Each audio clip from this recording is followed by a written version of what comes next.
સુરત મહાનગરપાલિકાની બેદરકારી વારંવાર સામે આવે છે ત્યારે દોઢથી 2 વર્ષ અગાઉ ડિમોલિશન કરાયેલ મકાનનો હાલમાં વેરા બિલ આવતા તંત્રની બેદરકારી ઉજાગર થઈ છે।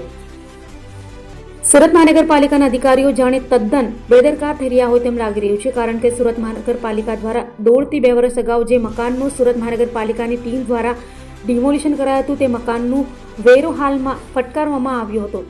ખુલ્લું મેદાને થયેલી જમીન પર બિલ્ડિંગનું અસ્તિત્વ જ નથી તો પાલિકા કયા આધારે વેરો માંગી રહી છે તેવા સવાલો ઉભા થયા છે। અગાઉ મિલકત ખાલી કરાવતી વેળાએ બાળકોના શિક્ષણ માટે વેકેશન સુધીની મુદ્દત માંગવા છતાં પાલિકાએ દયા બતાવી ન હતી અને જબરજસ્તી ઘર ખાલી કરાવી ડિમોલિશન કર્યું હતું।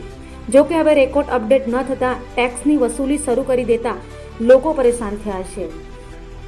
લોનારી છે, અમે 2003 થી અહીંયા રહેતા હતા। એ અગાઉ પણ અમારું ડિમોલેશન થઈ ગયું હતું। એ પછી અમને અહીંયા આવાસ ફાળવણી કરવામાં આવી હતી। જે બાંધકામના પણ અમારી પાસેથી પૈસા લેવામાં આવ્યા હતા। એવું નથી કે ફ્રીમાં આપેલા હતા, બાંધકામના બી પૈસા અમે લોકોએ ચૂકવેલા હતા। એ પછી 2024માં 2003 થી લઈને 2024 એટલે સમથિંગ 21 થી 20 વર્ષમાં આવાસો ગુણવત્તા સારી નહીં હોવાના કારણે જર્જરિત થઈ ગયા હતા। જર્જરિત થવા પછી એસએમસીએ અઠવા ઝોને અમને નોટિસ આપેલી હતી કે તમે જર્જરિત મકાનો છે તમે ખાલી કરી નાખો। છતાં અમે લોકોએ કે અમારા ઘરોની જે સ્થિતિ હતી એને સમજીને અમે લોકોએ સરકારને સાથ અને સહકાર આપ્યો। એ પછી 2024ની અંદર 8મા મહિનામાં 10 તારીખે અમારે એમણે ટાઈમ આપેલો હતો। એ સમય પર અમે લોકોએ ખાલી કરી દીધેલા હતા ઘર।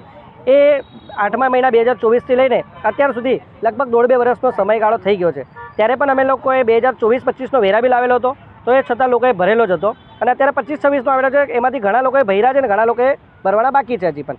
મારું કહેવાનું એમ છે કે મહાનગરપાલિકાએ જો ઘરો ખાલી કરાવેલા હોય તો પછી નોટિસ મોકલીને જાતે જ એ લોકોએ ખાલી કરાવ્યા તો પછી વેરા બિલ કેમ મોકલતા હશે? શું એમને ખબર નથી કે પ્રોપર્ટી છે જ નથી હાલ જગ્યા પર, તો પ્રોપર્ટી ટેક્સ એ માટે મોકલેલો છે?